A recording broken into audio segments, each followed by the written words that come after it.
Hello guys, welcome to my YouTube channel Nursing Education. Today we will discuss about acne vulgaris, which is related to integumentary system. So let's discuss about acne vulgaris. First of all, definition of acne vulgaris. It is a common inflammatory disorder of sebaceous glands, increased secretion of sebum. These grease-producing glands are under androgen control. It is due to obstruction and inflammation of a sebaceous glands and a follicles. Acne vulgaris सीवेसियस glands का inflammatory disorder होता है और सीवेसियस gland को androgen hormone control करता है। और जब सीवेसियस ग्लैंड्स में एंड फॉलिकल्स में ऑब्स्ट्रक्शन और इन्फ्लामेशन होता है उसकी वजह से एक्ने वल्गेरिस होता है। This is the definition of acne vulgaris. Now we will discuss about etiology और causes which is responsible for acne vulgaris. First is increase androgen activity. Androgen hormone की एक्टिविटी इंक्रीज होने की वजह से acne vulgaris हो सकता है। Second one is the hyper activity of सीवेसियस gland. सीवेसियस glands की हाइपर एक्टिविटी की वजह से एक्ने वल्गेरिस हो सकता है। ऑब्स्ट्रक्शन इन सीवेसियस डक्ट। सीवेसियस डक्ट में ऑब्स्ट्रक्शन की वजह से एक्ने वल्गेरिस हो सकता है। Infection of a सीवेसियस duct. सीवेसियस duct में ऑब्स्ट्रक्शन की वजह से एक्ने वल्गेरिस हो सकता है। These are the etiology or causes which is responsible for acne vulgaris. Now we will discuss about clinical manifestations in acne vulgaris. First is a closed comedones, जिसे white heads भी कहते हैं, patient में देखने को मिलता है। ओपन कॉमेडोन्स जिसे ब्लैक हेड्स भी कहते हैं, पेशेंट में देखने को मिलता है।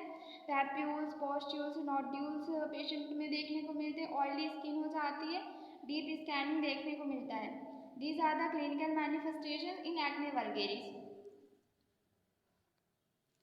Now we will discuss about management in acne vulgaris. First of all, medical management. Topical antibiotics for suppress growth of acne and decrease comedones, papules and pustules. For example, erythromycin gel, clindamycin. Patient को topical antibiotics दिया जाता है। Topical antibiotics में patient को erythromycin jail और clindamycin provide किया जाता है। टॉपिकल एंटीबायोटिक्स एक्ने की ग्रोथ को सप्रेस करते हैं, कॉमेडोन्स, पैप्यूल्स और पॉस्ट्यूल्स को डिक्रीज करने का काम करते हैं। इसके साथ साथ पेशेंट को systemic antibiotics for example doxycycline 100 mg OD. Patient को सिस्टमिक एंटीबायोटिक्स दिया जाता है। सिस्टमिक एंटीबायोटिक्स में डॉक्सीसाइक्लिन 100 mg पेशेंट को ओडी प्रोवाइड किया जाता है। Topical antibacterial and comedolytic for example benzoyl peroxide gel patient को प्रोवाइड किया जाता है। Topical retinoic acid for comedolytic action for example adapalene gel patient को प्रोवाइड किया जाता है। रेटिनोइड थेरेपी पेशेंट को दी जाती है। Retinoid therapy for example isotretinoin inhibit the sebum production and secretion for cystic acne। यह sebum के प्रोडक्शन को इनहिबिट करता है। Anti androgenic therapy for example cyproterone and ethanol estradiol patient को प्रोवाइड किया जाता है। This is the medical management in acne vulgaris. Now we will discuss about nursing management in acne vulgaris. First is advise patient to wash face with water or oil free face wash 1-2 times per day।